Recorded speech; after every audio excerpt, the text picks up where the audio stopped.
mentioned, this event started very small, and it's been a real pleasure for us to be able to be in such a nice venue, and we appreciate the support of the Cade staff and their willingness to host us. So thank you very much.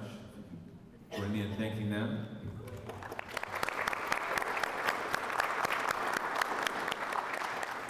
An event like this would not be possible without the support of our sponsors. We do our very best to make sure that as much of what we raise as possible can go towards our efforts in this area. So we are grateful for our sponsors and want to take a few minutes to recognize them. But actually, I forgot something. Yeah. The video? Yeah. Okay, sorry. So first, this happens. This is when you get a high-priced MC like me, you get what you pay for. So, all right, we're going to watch the video. Now, here's where I also apologize, because the guy who put the PowerPoint together is not very good at it. And so we had a little bit of an audio issue with some of our video and audio clips. We believe they're audible, and hopefully they are, but there's going to be often beautiful images that you can enjoy. Maybe I'll interpret them if need be, but anyway. So please be as quiet as possible during the videos so that you can hear what's being shared, and we'll see how it goes, and I apologize in advance for any difficulties in hearing them. One of the biggest utilizations for water in Florida is farming. Although it is a justifiable use, it has also created serious issues that are surfacing in springs, the windows into our aquifer. While some of Florida's springs are healthy, many show alarming, even dangerous levels of nitrates, and nitrates are the problem. They can be great on crops, but when they enter the aquifer and travel to springs, they can ultimately upset nature's balance.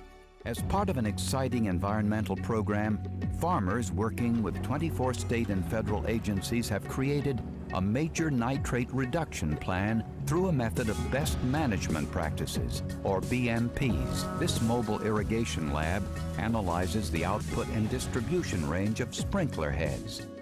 From the data, the team creates a master plan to optimize coverage over plants. This saves the farmer money and conserves precious water resources. On livestock farms, the challenge is to find a way to effectively manage the waste products that animals create. Rather than letting it all run directly into the ground, BMPs are helping farmers develop a system that captures wastes. Liquid wastes are collected and sprayed on special plants that naturally absorb high levels of nitrogen.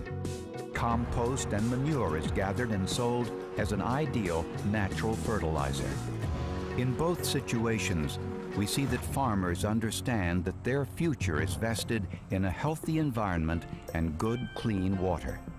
Like recycling, it is all a matter of finding the right partner who needs the byproduct that they create. State legislators have put a priority on funding research, education, and land acquisition efforts through the Florida Springs Initiative. Over 300 farmers have voluntarily adopted and installed facilities suggested by best management practices. Additional efforts being made by farms, businesses, homeowners, and local government are proving that we can reduce, even reverse, the negative impact being made on groundwater and springs. It's the greatest groundwater system on Earth. There's not another aquifer on the planet like the Floridan aquifer. We can make a difference. We can change the negative direction the water quality and quantity is going, but we just have to put a little effort into it.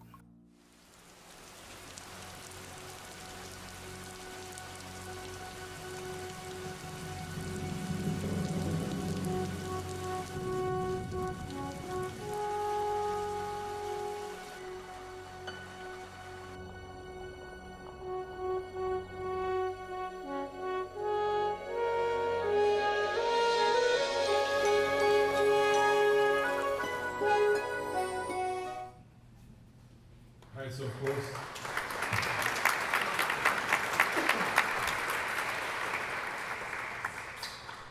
this of course is Wes Skiles from the production Water's Journey, and we'll share the link to that so that you can see the entire, the whole thing. That was just a few segments that relate to some of what we're going to be discussing This event, several years after we started it, was changed so that we could change to the Wes Skiles Water Stewardship Awards in recognition of our admiration and appreciation for Wes. Jim Skiles, a member of our club, of course, is Wes's brother. Wes frequently visited our club and talked about his work, and you can see in the program a little bit more about Wes and his life. And so we appreciate that we can keep his memory alive and remember many of the interesting and important things that he taught us. Again, we're very, very grateful to all of you for being here tonight for our Wes Skiles Water Stewardship Awards. We're going to take a few minutes to thank our sponsors and recognize them for making this possible. We're grateful to Terry Skiles for providing one of Wes's photos for our use, as she has previously for this year's awards and sponsor recognition. And we're also thankful to the support we received from Fracture, who provides this beautiful photograph and recognition. So let me get to the right spot. All right, we already thanked them. All right. So first, sponsoring the Barber Group, Raymond James. I think Scott Hansen is going to come and receive that for them. Thank you very much, the Barber Group. Oh yes, and I'll let President Stephanie come up. You get to do it.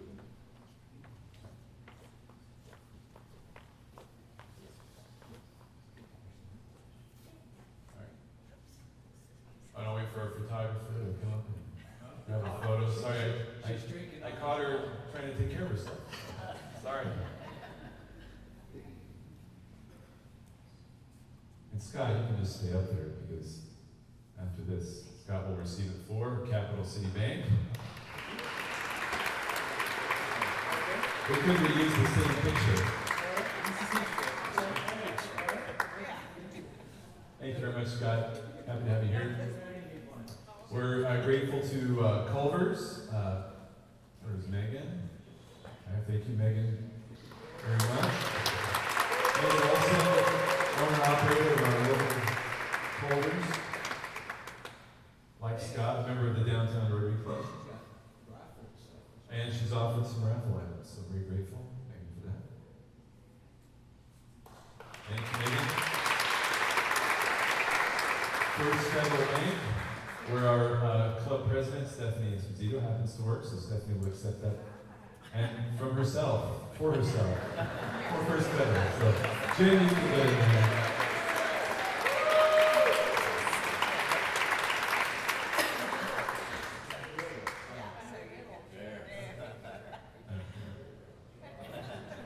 Don't make it less, no. Long-time supporters, First Magnitude, very, very grateful. Invite Christine Denny to come forward. We know what everyone really appreciates.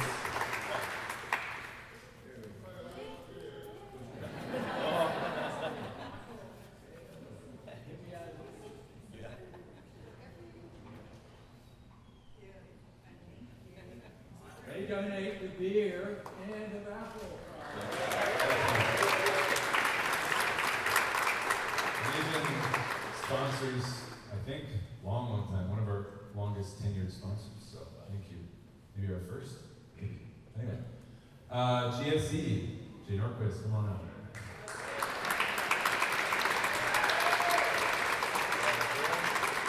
Jay is a member of the Tuesday Rotary Club, the Gainesville Rotary Club. He's been attending our event for many years, and last year he asked Jim, he said, hey, when can I be a sponsor? And I think Jim said, right away. So let that be a lesson. All you need to do is ask, and you too can sponsor this event. Thank you, Jay.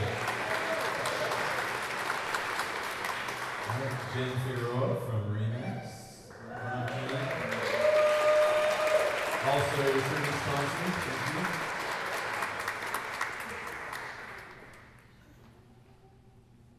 Yeah. You get in there today.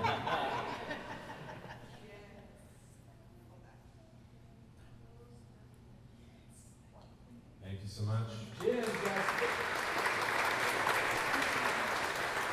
just finished in a second largest rowing race up in Nashville and finished second. Next is Lowry Financial Advisors. I will be accepting.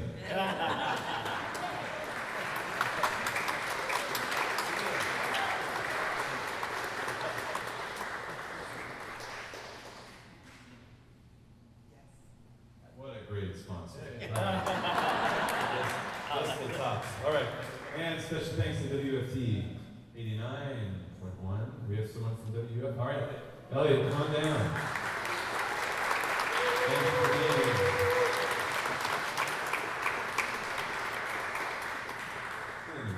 All right. So these are all of our, what we call our dive-in sponsors. Thank you, Elliot. Thank you, WFT. Our Big Splash sponsors, next up, of course, Fracture. Very happy someone from Fracture would like to come on up for our, did I say Fracture? Did I skip one? Oh, it's skipping ahead. All right, we got Click Happy. Oh, I did it out of order. Anyway, my board. Let's go with Florida Blue. Florida Blue. Robin, Cindy Carson, Robin Carson, come on, man. Sorry about that. Again, the price and output are aligned. Bigger sponsor, bigger picture. If you have picture envy, you know, you've got an opportunity. Two old insurance guys. One's older than the other, and I'm not going to say that. Thank you. Now Fracture. Come on down. Who's going to be in our Fracture photo? Is that Corey? Where's Corey? Want to come down and get your picture? They were being kind of shy about it. All right. All right. Anyway, we appreciate them. They're a low-key sponsor, but we couldn't do it without them, and it's really nice to provide this unique item. So everybody, patronize Fracture for your art needs. And finally, WCJV TV20, along with WFT, they help to provide our PSA. So come on down. Thank you, Christian. Thank you.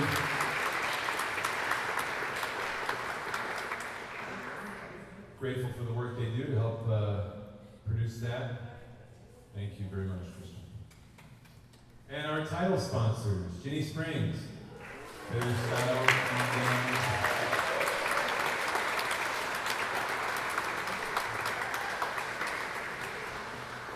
Also a longtime title sponsor. We're grateful for your support.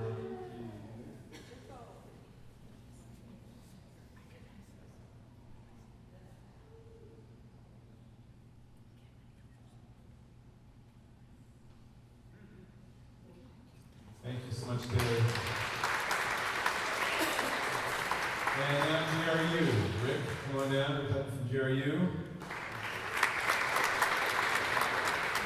And as a title sponsor, he also gets to say something after the picture, so if he wants.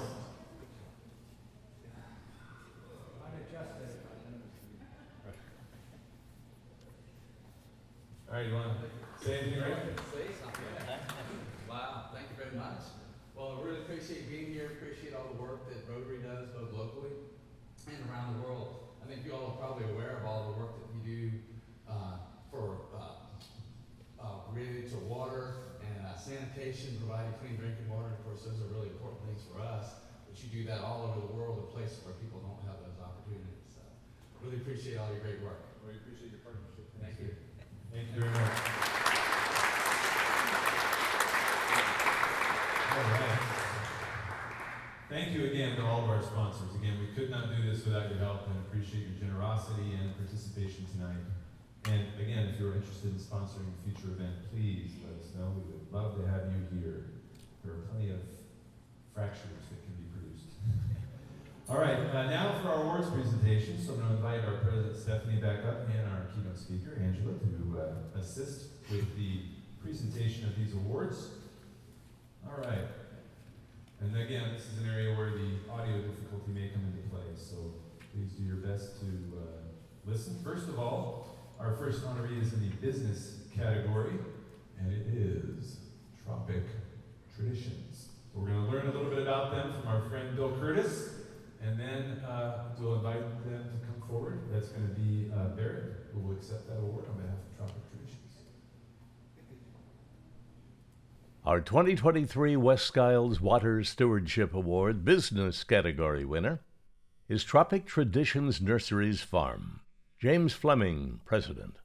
James has been cultivating his tropical horticulture business since the mid-1980s.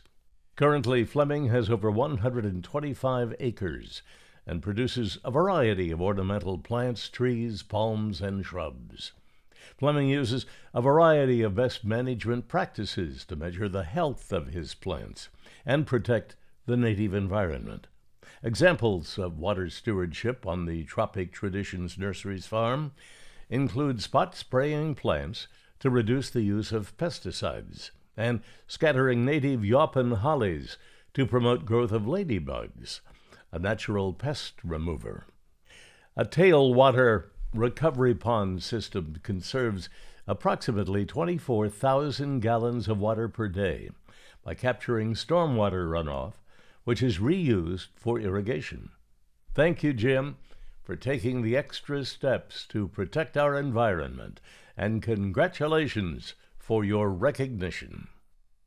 And we do have a brief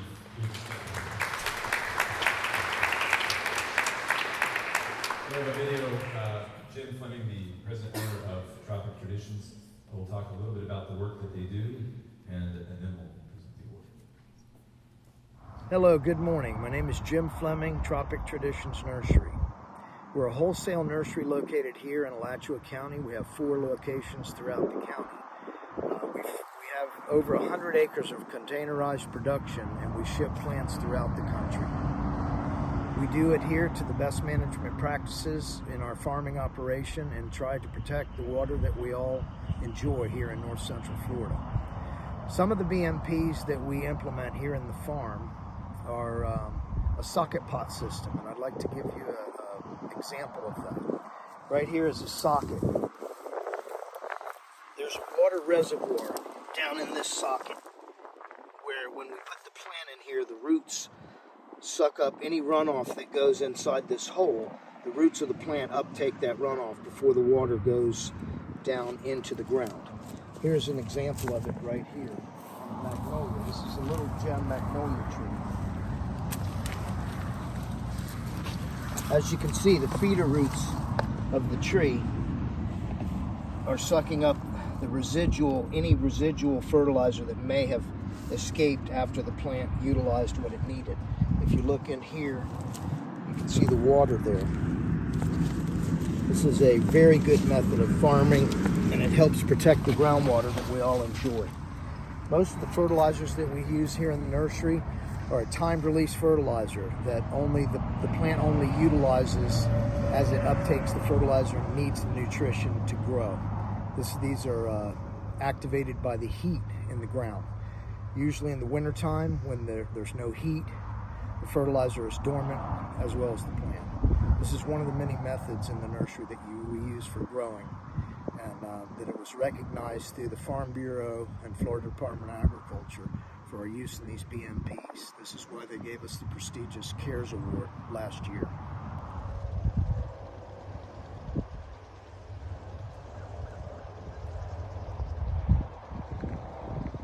So this is another method we use here in the nursery with our BMPs. We have a lot of micro irrigation and drip irrigation, which helps utilize less water from the plant material. This is a micro irrigator. We have an adjustable knob in there to where we can adjust the water based on the crops that we're growing. This is drip irrigation, the Robert spray stick that we use when we harvest the plant. We put here and then it stops the water. The plant is in production, that little arrow goes towards the plant. Also, the pot is a high hole pot.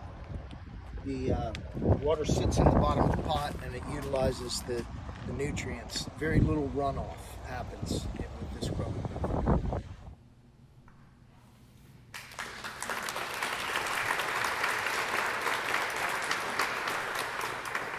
So again, I apologize for the audio, but you can see that they take great pains to use the best practices to conserve water while still producing beautiful plants that we can all enjoy. So Mike Barrett Hunt to come forward.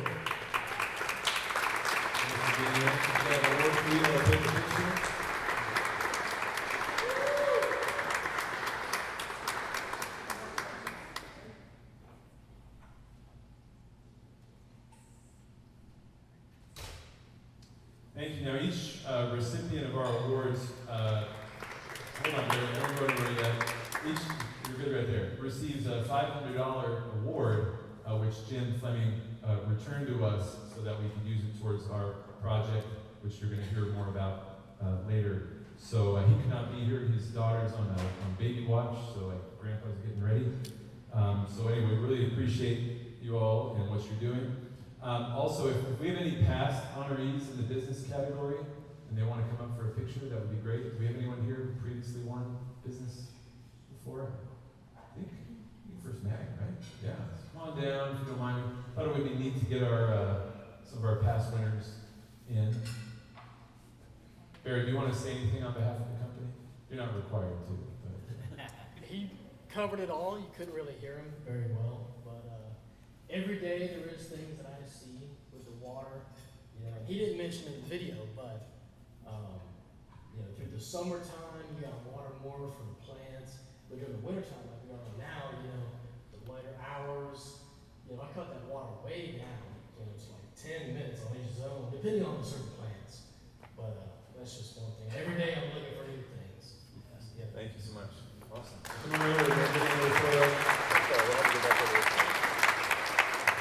So in the other categories, we'll do the same thing. If you're a past honoree and you're willing to come up and take a picture, we'd love to have a picture of you with this year's honoree as well. So.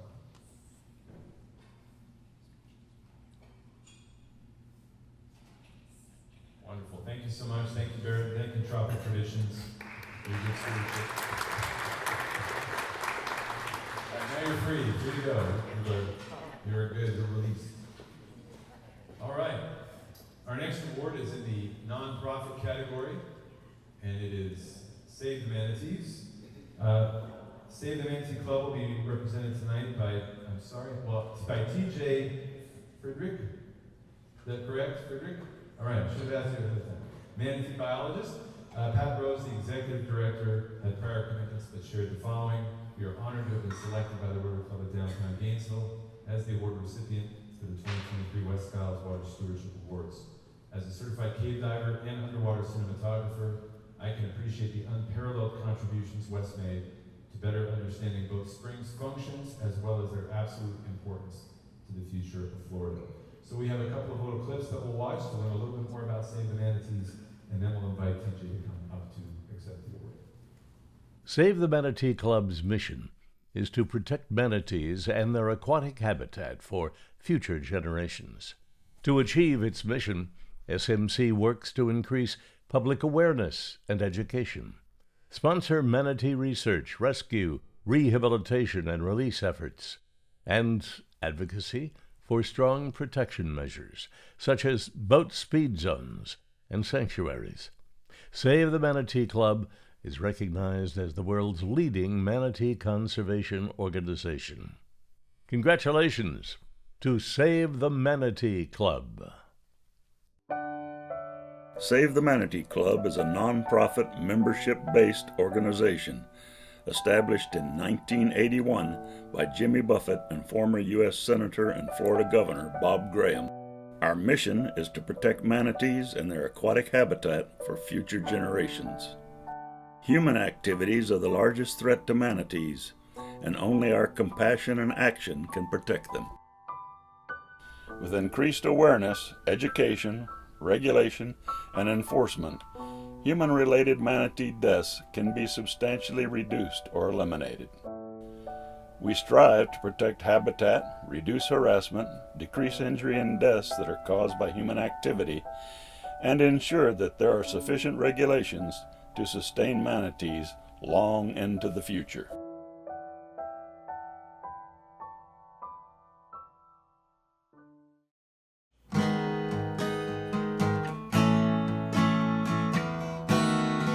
Hi, I'm Jimmy Buffett.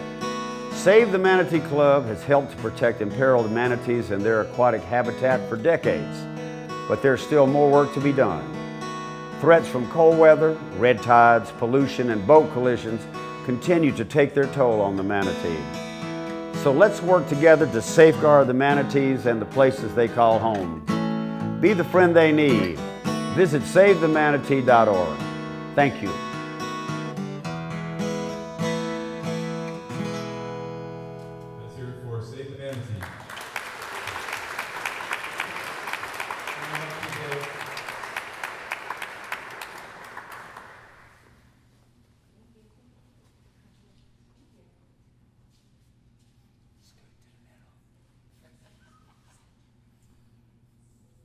That's your job, Steph. You gotta make sure they're in there. TJ, would you like to say anything on behalf of the organization? Sure. Hi everyone, thanks so much for having me. We really appreciate being nominated for this award. And I just wanted to let everyone know that it is Manatee Awareness Month this month.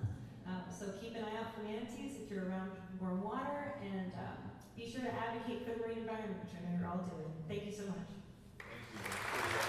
Do we have any past winners in the nonprofit category that can come forward for a photo? Anyone else tonight from past? David.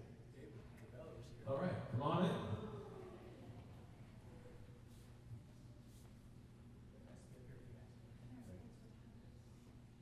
I like linking our previous honorees. Thank you so much.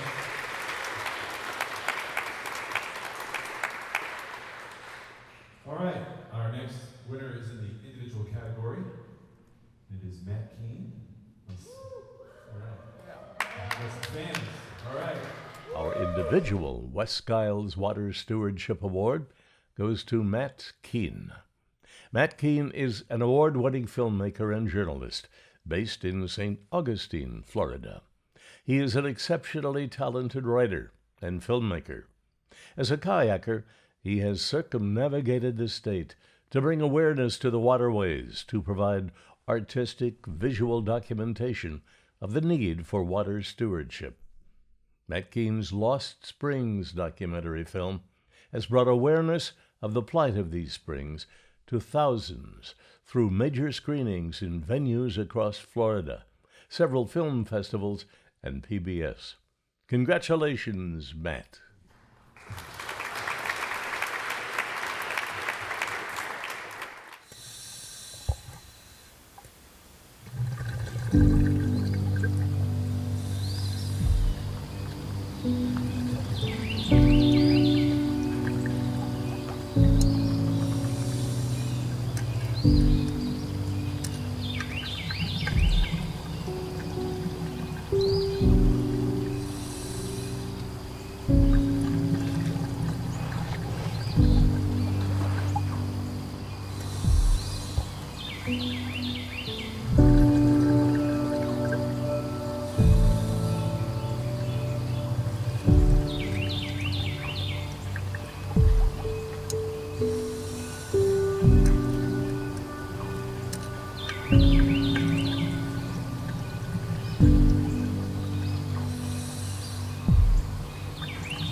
We'll give you the award, and if you want to say something, we'd love to hear from you.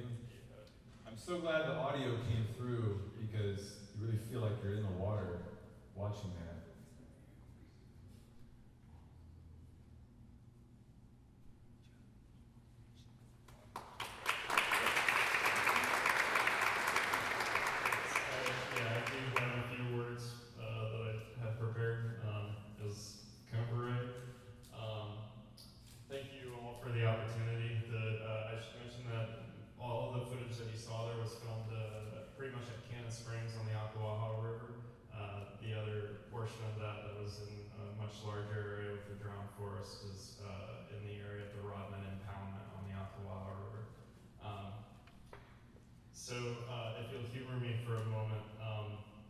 To grow up in Florida when I did, while possessing a curiosity about our woods and waters, certain voices rang as signal markers as to what could be possible.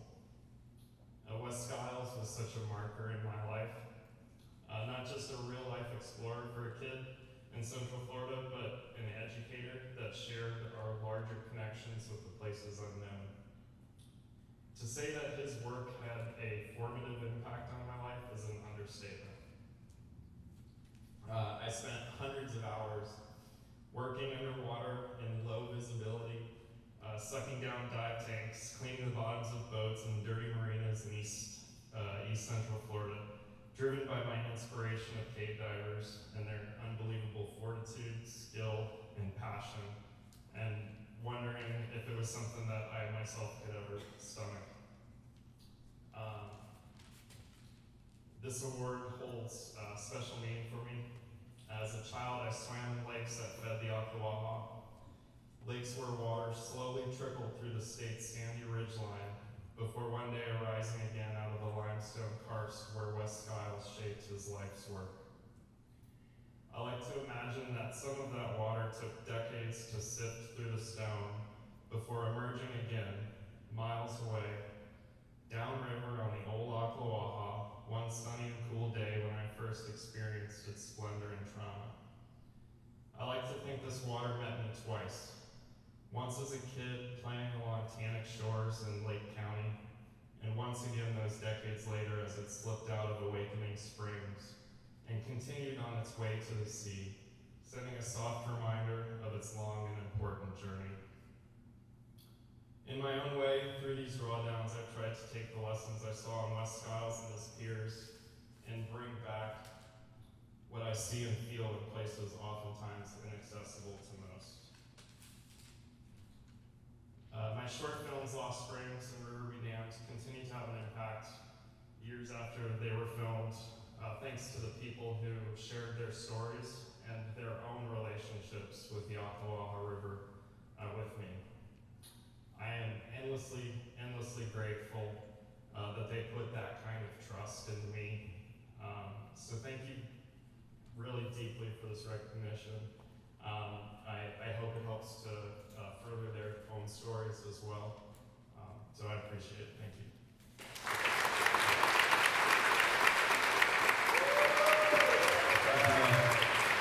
And we have a couple of past honorees in the individual educator category. If you'd like to come forward, seeing a couple of you.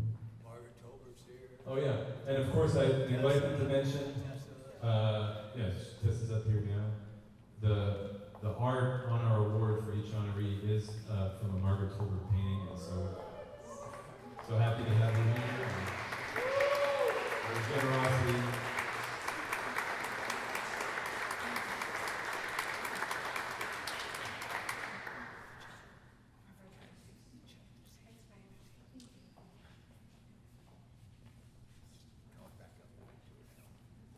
Thank you so much. Thank you, everybody. Thank you, Angela and Steph. I think well, Angela, you'll be back.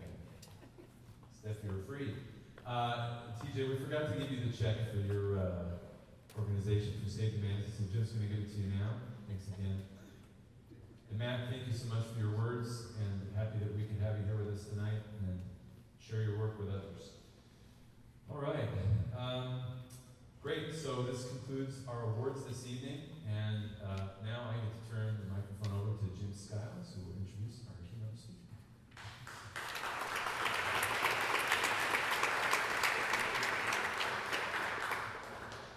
Thank you, Joe. I thought I was going to...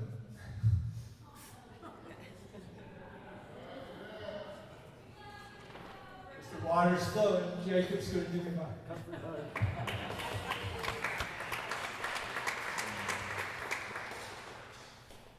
I love you guys. I'm so fortunate to get to do this. This is our 11th year. I don't know why I'm getting so turned up. This is how much fun. I have allergies.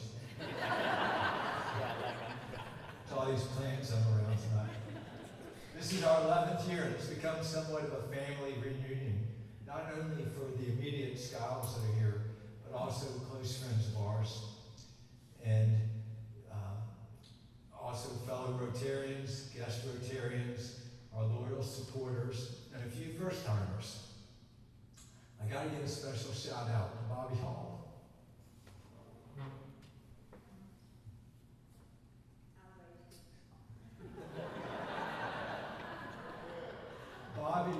Bobby and her late husband, Howard, gave me the opportunity to work for them for almost 30 years, and were my Rotary sponsors. If it wasn't for them, I wouldn't be standing up here. I wouldn't be doing a whole lot of things if it wasn't for them. But thank you all for being here. This is a Rotary Club project produced by members of the Downtown Rotary Club and supported by 3 other Rotary clubs in Gainesville, along with you, our guest. If you're not a Rotarian, we invite you to visit one of our clubs. We have a Monday club that meets in the evening. I gotta catch my nose. All right, Greg, everybody from the Monday club, stand up. All right. We have a Tuesday Greater Gainesville club. Jay, Greg, if you're from Tuesday. Jacob, Tony, thank you. We have the Wednesday club. Everybody from the Wednesday club, a shout out. We have a Thursday sunrise. Hey! I was thinking you guys would be in bed already since you get up at 7. So there's a bunch of us here that are Rotarians, and if you want to learn more about us, go onto Facebook. We all put stuff out there on the social media page, and check us out, get involved.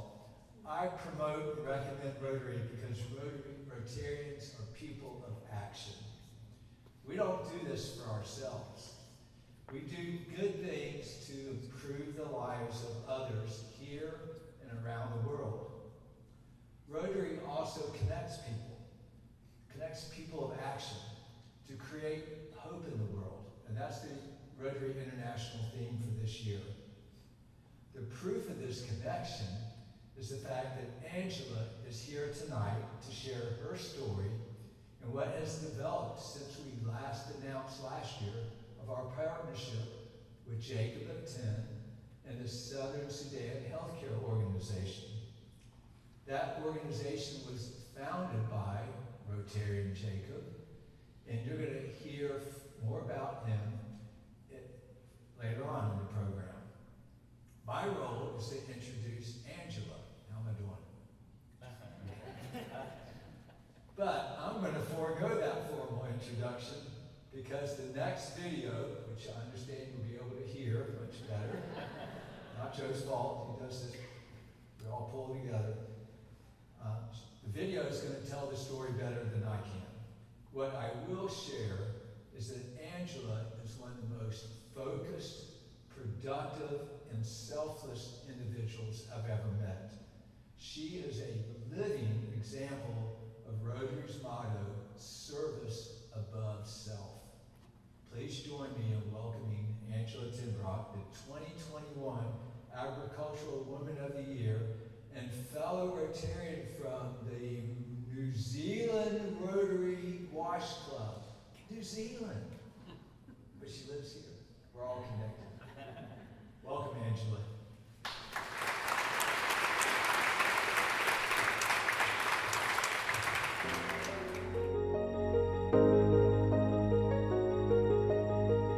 Angela Tenbroeck is a 4th-generation farmer.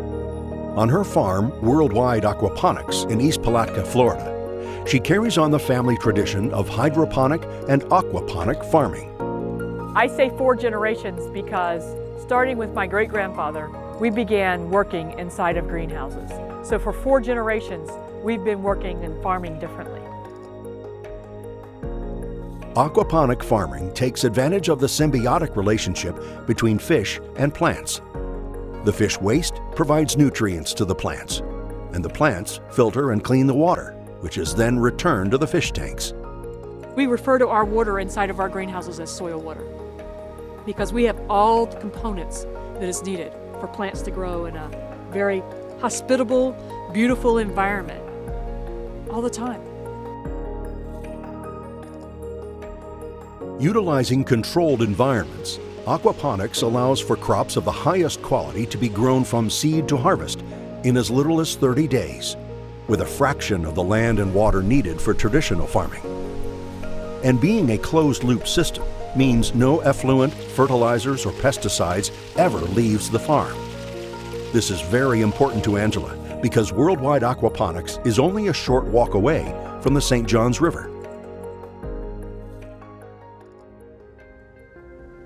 Phosphorus has the potential to harm this river. The way Angela is doing things, she doesn't have to pick a rate. She doesn't have to say, I want to apply 100 pounds of phosphorus per acre in order to make my potatoes productive. She gets to say, I'm going to produce phosphorus naturally through my fish waste, and I'm going to give my plants the opportunity to take up as much phosphorus as they want. And what they don't want to use will just get recycled back into the waste stream. And that is a beautiful model for our future. She was able to shut down almost, 3.5 million gallons of water a day of discharge into this estuary. And that is hugely powerful. That affects us, everybody from right up through Hastings all the way up into Jacksonville and the estuaries all the way around Jacksonville and the St. Johns River. Angela's aquaponics is groundbreaking in all senses of how she goes about it, from the way she staffs it to the way she cultivates the plants. She's basically restructuring the way you can utilize a property like this or a farm. In 2013, Angela began work on a new project, Traders Hill Farm, which would utilize an abandoned chicken barn and repurpose it into a fully fledged aquaponics farm. Once described as a science fair project, Traders Hill Farm proved to be an unmitigated success, growing from a 5,000 unit production to 155,000 when she sold the business in 2017. In 2015, Angela founded the leading-edge consultation company, Aqua Hortus, working with people worldwide to build or repurpose facilities and operate similar aquaponics systems. One of the mottos that she's talking about all the time is feed the world. And this is exactly what she is doing. When she sees that some people are short of resources, she thinks about how to get it to them, but not how to give them the supplies, but how to help them to create the supplies for themselves. When we're able to teach people how to do things, it helps them to go on and teach another. This is a woman who has touched multiple countries across the world, right? She's got over 200 aquaponics initiatives that she's been involved with everywhere from here in Florida to Prague to the British Virgin Islands. Angela's passion for sustainability and community outreach cannot be overstated. In 2013, she launched the Center for Sustainable Agricultural Excellence and Conservation, or CSAEC, a nonprofit network of farmers working to develop and share best practices for more sustainable agriculture and increased access to fresh produce in underserved communities. She's somebody who, when she sees a challenge, she's all ready to jump in and try to solve it, right? And so food insecurity in Northeast Florida, as it is throughout our country, is a significant issue. And so it makes sense to me that that would be a strong focus for Angela. Told me, hey, I'm about to start this farm-to-door project, and I'm gonna help people that need food. And I'm thinking, in the middle of a crisis, right, her eyes are still to the North Star. The people that showed up to that in the middle of the pandemic to come together where everybody else was trying to stay far away from each other, this group of people came together and did some really, really great things. If that doesn't speak to somebody's character and their leadership qualities and their ability to inspire people, I don't know what does. It was an amazingly powerful thing that happened, and I think really speaks to who Angela is as an individual. Angela also serves as mayor of her adopted hometown, the beachside community of Marineland, Florida. Marineland is the most remarkable place you'll ever live. It is 200 acres of native Florida, never been touched. It is along the ocean and along the river. So you are surrounded by pristine, level, Class II waterways that are most amazing. You can live, work, and play there. Whether Angela is at home in Northeast Florida or on the other side of the globe, she will continue her quest to end food insecurity.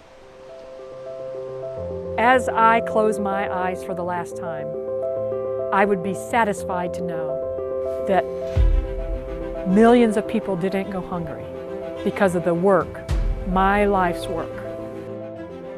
I would feel that I met my big, hairy, audacious goal that in the future, we don't have people going to bed starving or hungry. They have nutrition, and they are properly nourished so that we can have a better world and a better planet.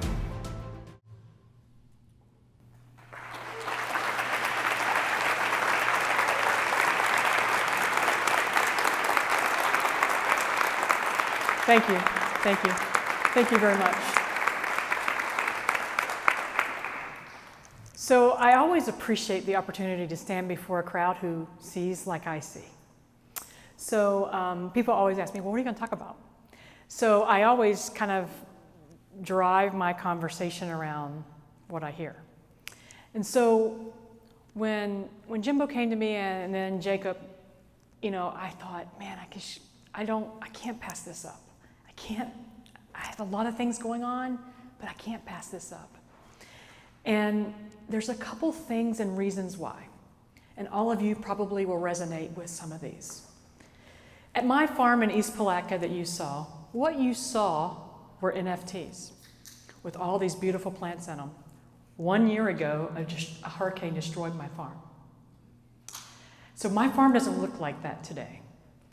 But what we learned in that storm sends us generations forward.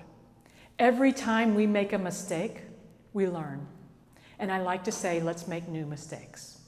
So on our farm, I've been pitching for the last year, like, why you need to invest in my farm, why you need to invest in this idea, okay?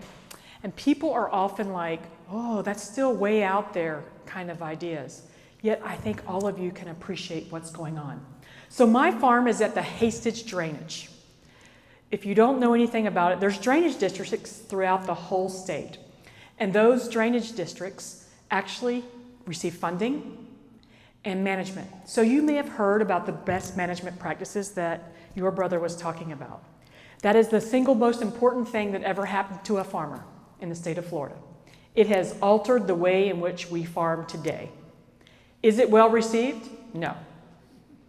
Okay? But is it the right thing to do? Yes. So I'm at Hastage Drainage. I have the largest water permit behind Georgia Pacific. I'm allowed to take out 4 million gallons of water a day.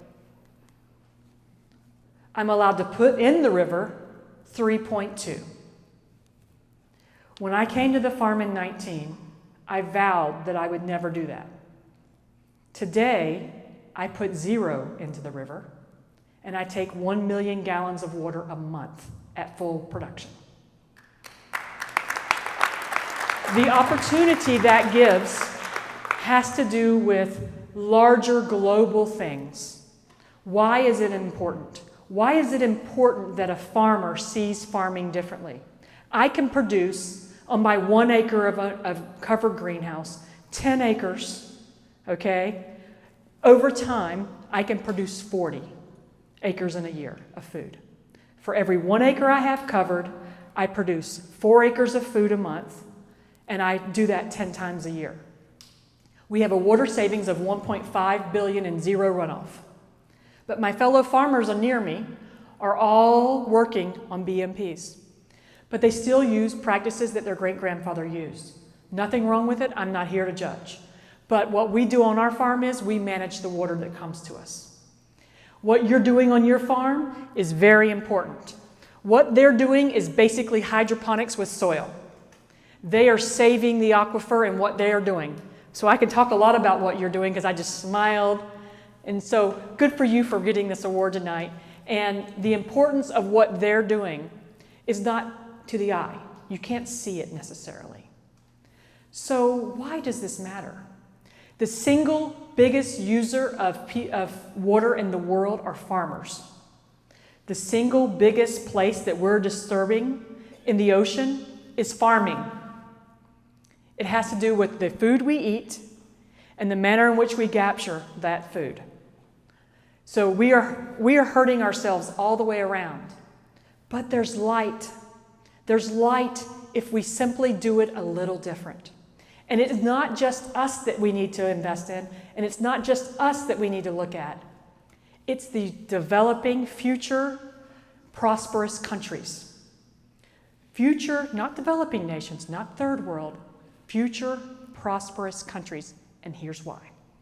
When you get to a future, prosperous country, okay, and you talk to the folks, and you're sitting amongst them, they know how to survive.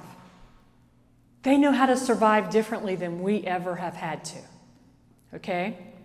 So if we put 10 acres of food per year on a half acre in a future prosperous country, the general of the country told me, I will not have war in my country. That matters. It also, we can produce 12 tons of fish on my farm.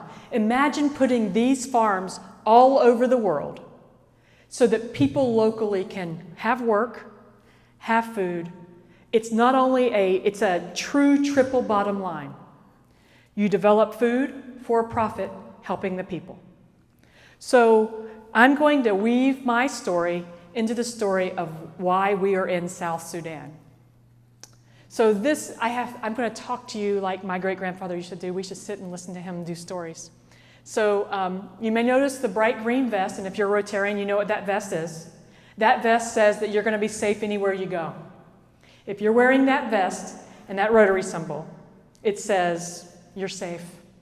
We were in a village doing some work with the guys that Jacob got me with, and I didn't know that I couldn't take a picture of the cows coming down the road. The gentleman across the street saw me with my camera taking a picture, and he yelled at me. He came across the road.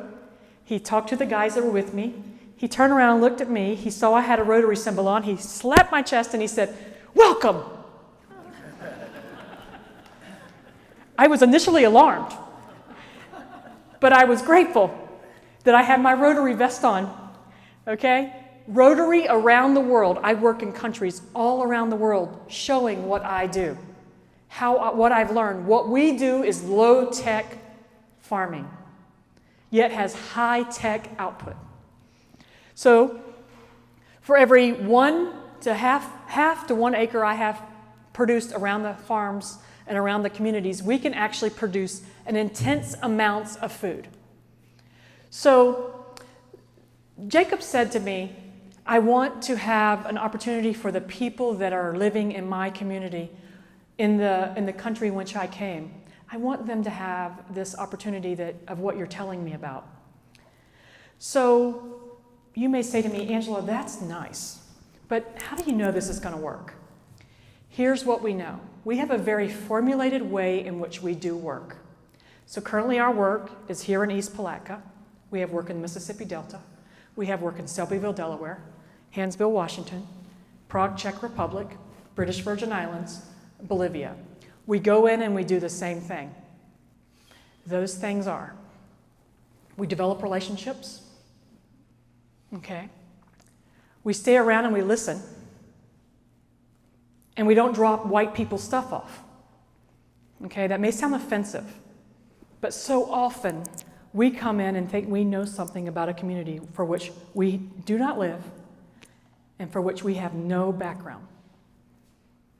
So Rotary recently shifted everything to this relationship model, all right? And so I've worked for Rotary in the Dominican Republic, in Bolivia, Czech Republic, all over the United States. And what we have learned is that the best thing to do is to develop a relationship, and then I come after water and sanitation. So the goal for Rotary is by 2030, everybody has opportunities for clean water. The other goal is that young women do not have to go in the fields when they're having their periods to be able to manage their own, self. So we have sanitation and hygiene. Hygiene is that spot. The other spot is how do we manage once we have water in the village, and we have, a latrine, a composting toilet, then what do? You have really brought an opportunity for economic development into a community. I come behind that. So once they have water, once they have the latrine, and once they've dealt with hygiene, it's my role in Rotary for the intersection of climate and opportunity for agriculture. In Bolivia, we put in farms there. We erected a farm in 21 days. In that farm, women in Bolivia are killed for sport. So if a woman becomes employed in her own farm, or selling water into her community, or dealing with a toilet, she becomes useful to her family. So therefore, she is able to survive a bit longer because she becomes viable in ways that previously women have not been viable. What I have learned through this work is that if I train a man, I only change his family. But if I train a woman, I change the whole community. No offense, okay? But in Bolivia, as an example, they already had hygiene, they already had water, and they had health care. The next place was, okay, now that we have health care, so the way it works is you have the water, so somebody sells the water, you have the hygiene, so somebody deals with cleaning the toilets, you have health care, you have trained sex workers, you have trained health care workers, and you have midwives. They need something else. Everybody needs to work. So we come after that in agriculture. And what you saw at my farm, we do in many spaces in these countries. So if we raise fish, we can not only grow food indoors and save water, but we can also push out waste that's time-release fertilizer. You like fish waste, don't you? It's pretty good on your plants. It doesn't burn a thing. So what we are trying to do is develop these opportunities all around the world. And I only go where I'm invited. That's an important feature. So I was invited and well received. I would say to you, if you get an opportunity to go to South Sudan, you should go. It is an outstanding place, but you need to talk to Jacob to get there, and Bob. Bob saved my life. So let's talk about kind of my thoughts on what's happening here in the Mangala IDP. So Jacob's going to come after me and talk a little bit about what has happened, his vision, and a variety of other things. But I need to tell some stories. So this is the Nile, one of the most important rivers through civilizations, the Nile. These are the folks that were working with us, that will work with us, and they wanted to impart upon me, they will work. They want to do this for their country and their community. And as I met with folks throughout this, what we noticed was there was this reoccurring theme of oneness. Oneness with the land, oneness with the people. And we were able to, they wanted to have clean drinking water for their cattle, for their people. And the Rotary group there keeps talking about how we are one. So I'm going to share a little video.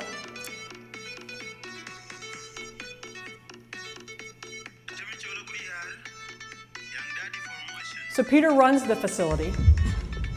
So we're crossing the Nile.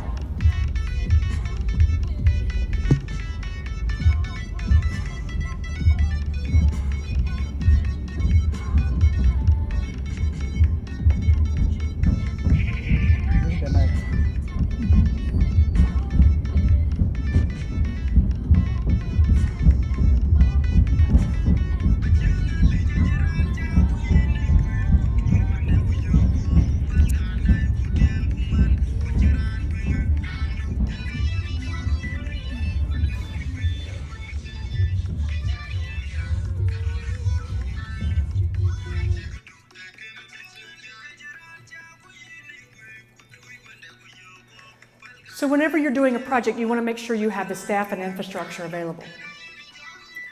You also want to know if people can maintain things and can manage. And you want to see infrastructure that has people who have skin in the game.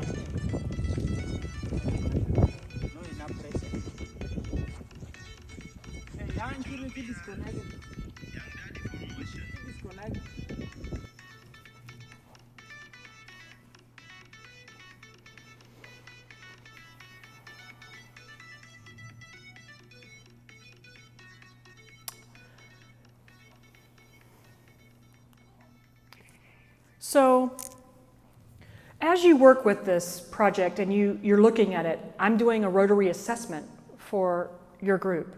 And I'm thinking, okay, what are the things as a Rotarian that I'm in charge of for water, I'm putting my stamp on? What are the things we need? We need relationships. All right? The next thing is we need to have infrastructure. We need to have people with capable skills.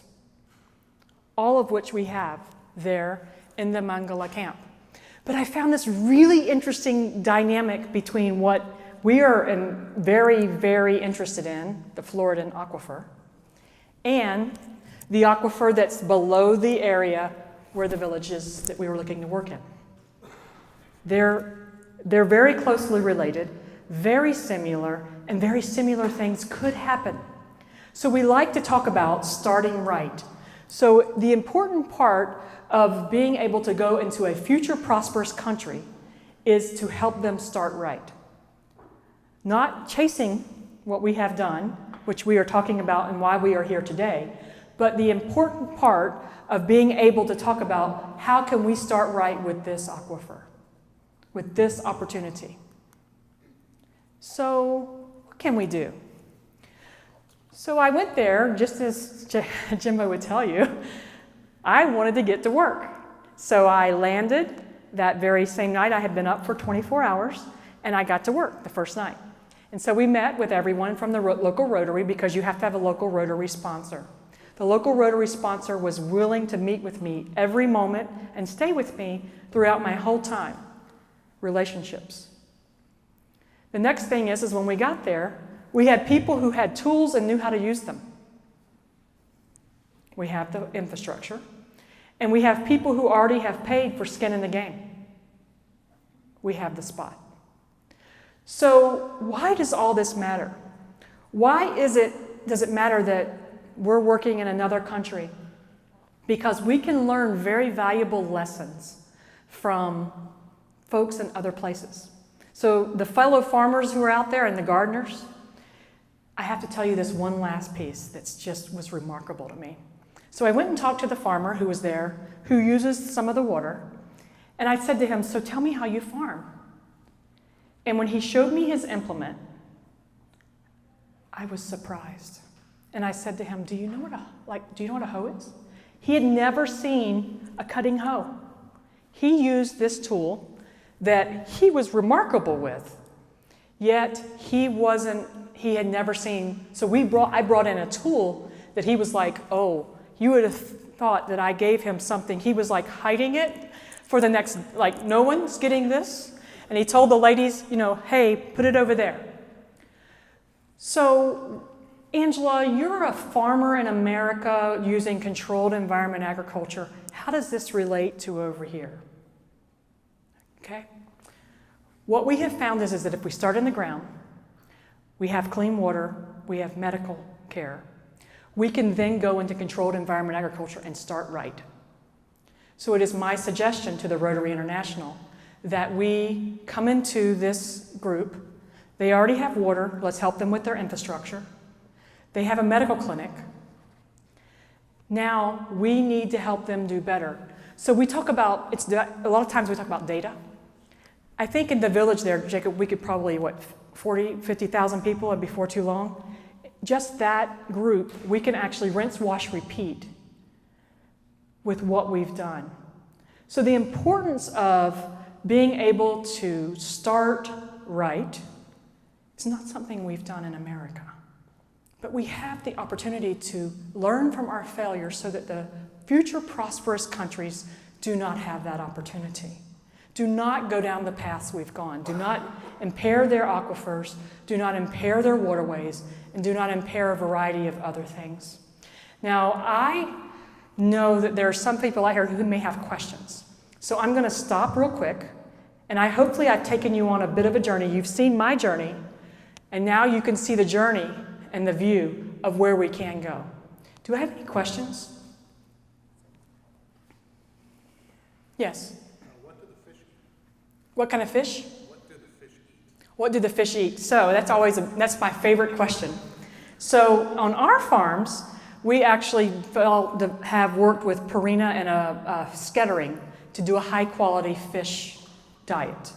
Traditionally, when you see the fish that are what they are served in many aquaculture facilities, they have antibiotics and other things. We don't do that because what I found is that my farm cannot grow the phosphate accumulators to be able to grow for us to be able to grow vegetables properly with antibiotics, steroids, and other things that are in the normal fish feeds that you would normally see tossed out.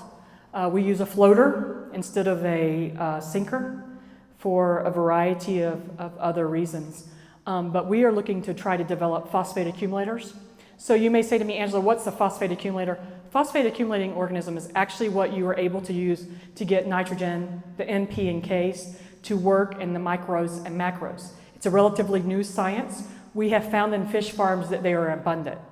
And so if you ever notice and wonder why, the most fertile lands are previously where they were flooded with the ocean or with a previous river. It's because the phosphate accumulators are there and allow us to have better nitrogen. So phosphorus is our problem. You heard the extension agent talk about it. So we are working to we've developed a bacteria that we can transport anywhere in the world on our bioballs and to take them into those, and it's like a starter, sourdough starter material. So to answer your question, it's a really high quality fish feed that a professor out of Cornell has been working towards getting organic certified. Yes? When you move your facility into a new country, how do you determine what fish species you're going to be growing? Yep. So in Bolivia, there is a whole fish species. Yeah, so she asked, is when you move into a new country, how do you determine what you use? So as an example, in Bolivia, there is this bar food that looks like French fries to me, but is actually fried fish. So we do those fish. In South Sudan, we would do tilapia because they're plentiful. We want to bring to the people's diet, not fancy, lettuces and such. We're going to bring to the diet of what the local historic or heritage foods. As in the work in Mississippi Delta, we work and build our facilities to grow purple hull peas, collard greens, okra, tomatoes, and squash, and then greens during the other seasons. So we come in with Rotary it's very important to a Rotarian to have a relationship. It's very important to have the infrastructure, the folks to have skin in the game, and it is my belief that Jacob's project has all of that. I am grateful to tell you the story of how we can farm different. I would welcome having conversations with any of you after this, or if you would like to come visit my farm to show you how we do it. This is not my normal keynote because I was super intrigued with the fact of this is an audience of people who believe like I believe. And I wanted to tailor it to the conversation of sparking your interest in saying, yeah, I don't need all that fluff. What's happening really? And so I've tried to give you the skinny or the truth on what it is we can do. So Dr. Jacob, as I call brother, now I talk to him sometimes in the middle of the night, we talk, and I'd like for him to come forward and tell you about his project. We know that we can do this. We know that I have come through and validated this project. Now I'd like for him to tell you how he thinks it can happen. Let's give.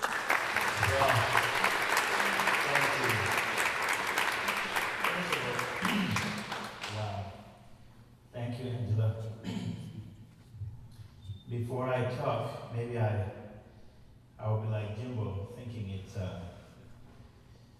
my eyes is burning, but I'm so happy to say that before I speak, if you guys don't mind, if you can stand up, it would be great. If you cannot stand up, also I understand. But I would like each of you to stand up and let's have a brief moment of silence for Wes Skiles.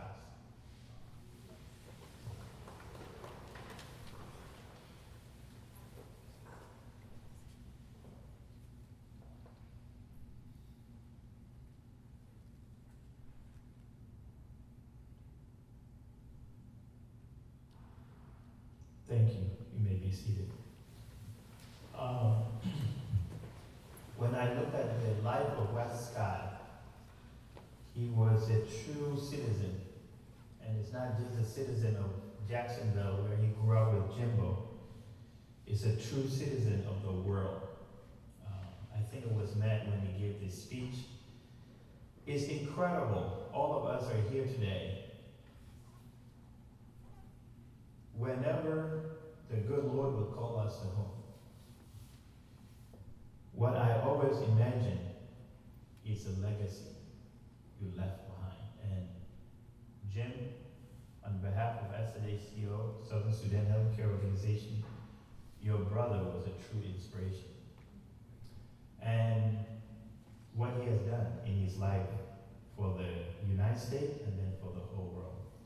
All of you, as I looked in the room, some of you became my family in Rotary Club of Gainesville, in Quarterback Club, in downtown Rotary, and in the community.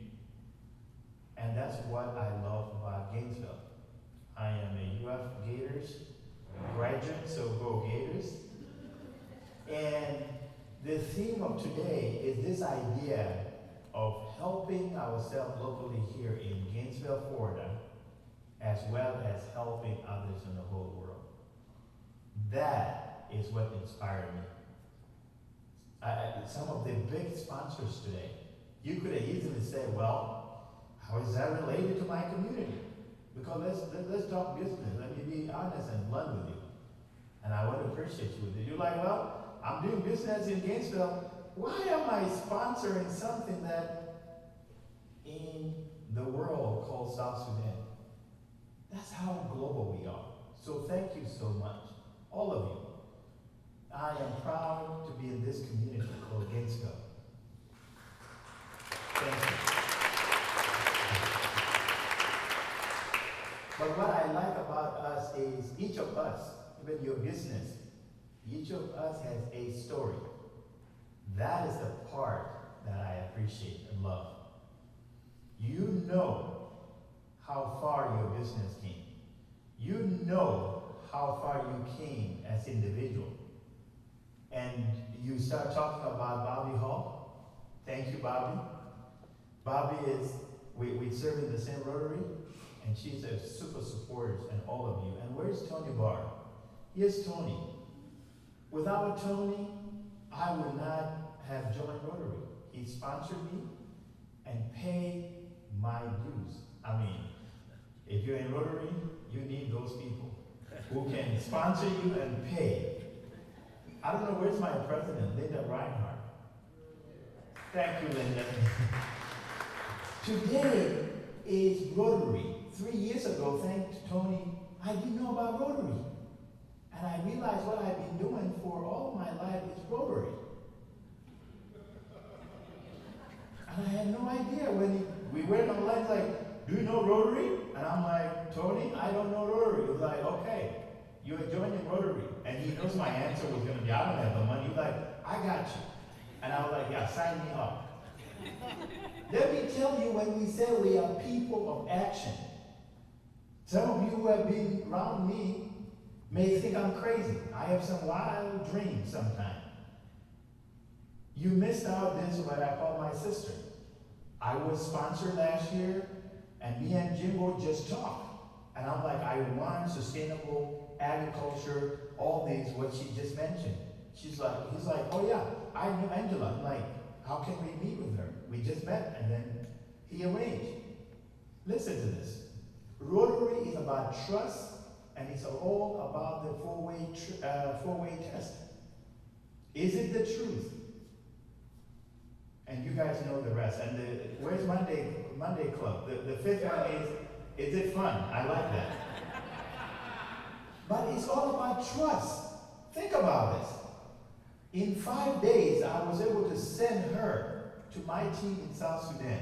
Nothing against me, but think about 5 days, and she did all she did. It's because we were Rotarian. I would never send a Rotarian to where I think it's not safe. My Rotary Club, I don't know where Where? Great Young, where's Great? Yes, back there. The same clinic that you've been to, the whole district sponsored, and we were training 10 midwives, and we saved so many lives, and we staffed that clinic with Rotary District 6970 with an anonymous sponsor for our Rotary Club. Are you guys seeing the trend here? Now we have 4 clubs which you guys are supporting today, SSHCO. I hope you guys see where I'm bragging about Rotary. We are people of action, and we create the hope in the world. So I titled this, and with this club, some of you may be familiar with what is called Sustainable Cambodia. Because what we do as Rotarian, we don't say plagiarize, but we copy when it is a good project. Richard Allen, his mom was so much inspirational to me that I'm like, how do I bring it to South Sudan? As you can say, we say Sustainable South Sudan Projects. Similar, almost South Sudan and Cambodia, just a little slightly different, but that's the concept, right? And the reason I say this is, look at these pictures carefully. When I was about 6 or 7 years old, because of the war, I lost everything. I lost my parents. I lost 2.5 million people. When we would start walking, we didn't have water. How important water was. Some of us ended up drinking their own urine. Think about that survivability. And here I am today. You can see why I want to give back. When we started walking, half of the boys didn't make it. We started with about 30,000 lost boys. Half of us didn't make it. I was fortunate to be in Michigan and came here and got my doctorate degree at the University of Florida. So these things are sensitive to me because I know what it's like without water. I had to walk more than 2,000 miles. That is a distance from Atlanta, Georgia to California. So when I talk about why I want to give back, it's because of the things that I have seen. I remember being captured by the enemy, and when they wanted to kill me, and they had to debate, should they kill me or not? And by grace of God, they let me. I remember what it was like when my sister was taken in front of me to slavery. 31 years, never give her up, was able to look for her, and finally, I went to South Sudan a couple of years ago. I was reunited with my sister after 31 years, and I had forgiven all of the enemies who have abducted her. You can see who is shaping me here. 2 people, God and Rotary. What do we focus in Rotary? One of them is peace. Individual peace and the whole world. And the concept of forgiveness. So now my sister with her kids are in Uganda refugee camp. And I'm telling you this, forgiveness may look different to you, but it was not an easy thing for me. And the way the world is going, you see all these wars. At the end of the day, all you need is peace, unfortunately. And so with my sister, she was there. But the question is why Southern Sudan Healthcare Organization? I just mentioned about my story.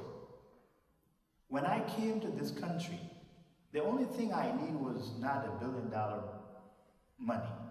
Don't get me wrong, I like money. But you know what people need in this world is one thing. It's someone to believe in you and give you opportunity. Money can finish if you don't manage it well. What you need in this world, you don't need 2 people. You just need one person to believe in you. And that's when I lived for 10 years in a refugee camp. You see this where it said, create hope in the whole world. What do we say? Bringing what? Health, education, and hope to where it is lost. When I was in a refugee camp in Kenya, I felt like no one liked me. It was an open prison that you're waiting for your death. But let me tell you about a country called the United States of America. The America I know, and I mean this from the bottom of my heart, when they start learning about our life story, there was one person wrote a letter to the Congress and said, you know what? These boys have suffered enough. If the Congress can pass a bill to bring these boys to this country, they will come and get educated, they will be proud American citizens, and they will go back to help and create the country, the newest country in the whole world. And that individual was right. That's when the Congress passed the law to legally resettle the Lost Boys story and to resettle the Lost Boys and Lost Girls in America. I know we're talking about Rotary projects. We're not supposed to talk about politics. But let me tell you this. When we came, both parties, the Democrat and Republican, all agrees that it was a good idea to bring the Lost Boys. And I'm grateful for that. Maybe you didn't hear me correctly. I said when we came, there was a law that was passed by bipartisan Democrat and Republican to bring us here.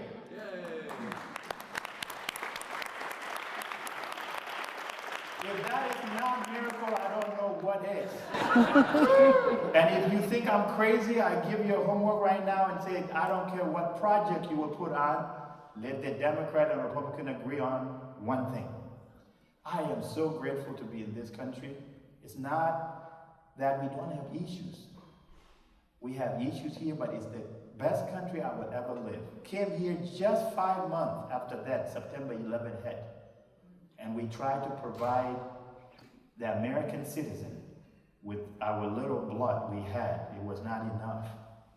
To the point that we are so proud, my own cousin who used to carry me said that in order to pay this country back, I am going to join the military, where he served in Iraq in 2003. And I want to say thank you to the men and women who are in uniform. If you serve in military, may you please stand up. If you serve in the military. Wow. Thank you. If you serve in the military. Thank you, gentlemen and ladies and gentlemen. Thank you. I mean this from the bottom of my heart, because when the enemy destroyed my family, trust me, I wish I had the power to defend. I didn't. And this is my pet peeve, and again, I'm not talking about politics. When I see people protest, men and women coming from the war in a casket, and I tell people, how dare you? If you would have asked the Lost Boy, we want people to defend us. It feels good when the Marine or the Army push that door and say, I'm here to protect you. Thank you. Thank you so much for protecting us. My friend, my cousin joined the military simply to give thank you. So, this is the first clinic that I start. My whole point was to give back. It cost $800,000. I started in Michigan with just only $25. And now we raised the money, and it was operational. At that time, we would see about 3,000 patients a day.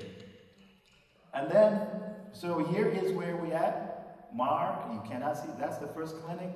Then the flooding came. And then we came to Mangala IDP camp where she just came back. And I'm so happy she was able to tell that story.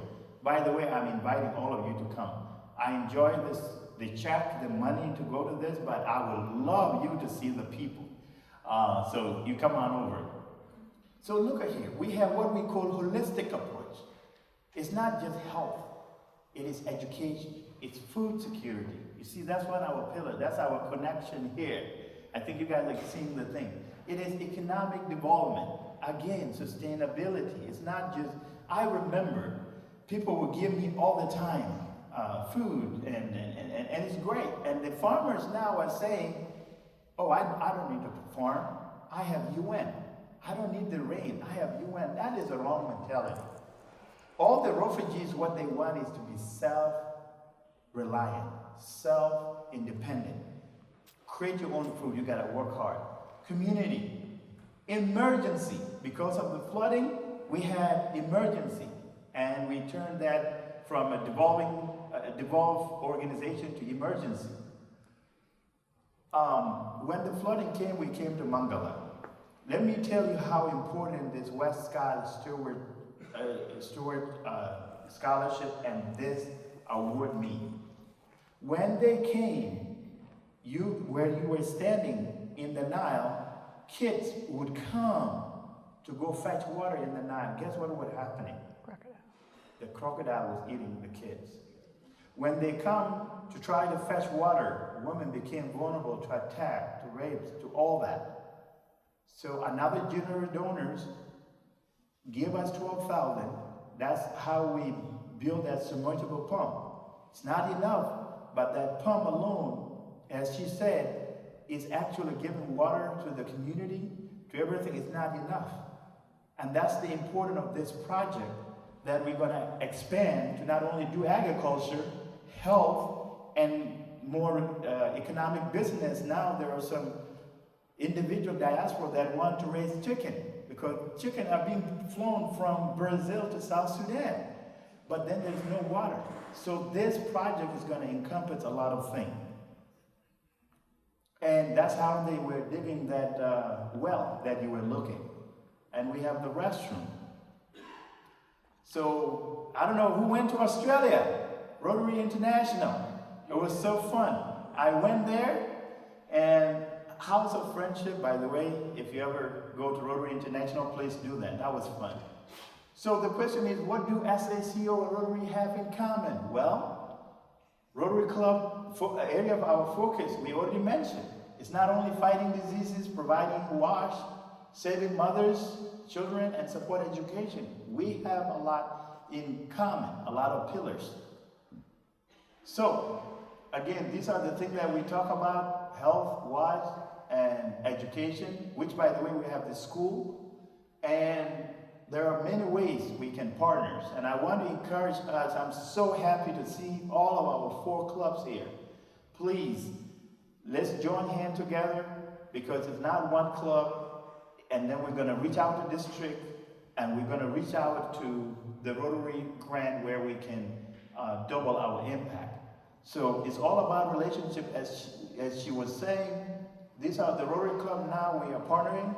Rotary Club of Juba, as she just returned, is in the country. Rotary Club of Gainesville, Rotary Club of Downtown, and more. I'm pretty sure there's more going to come into that. So with that being said, I'm just going to stop right here.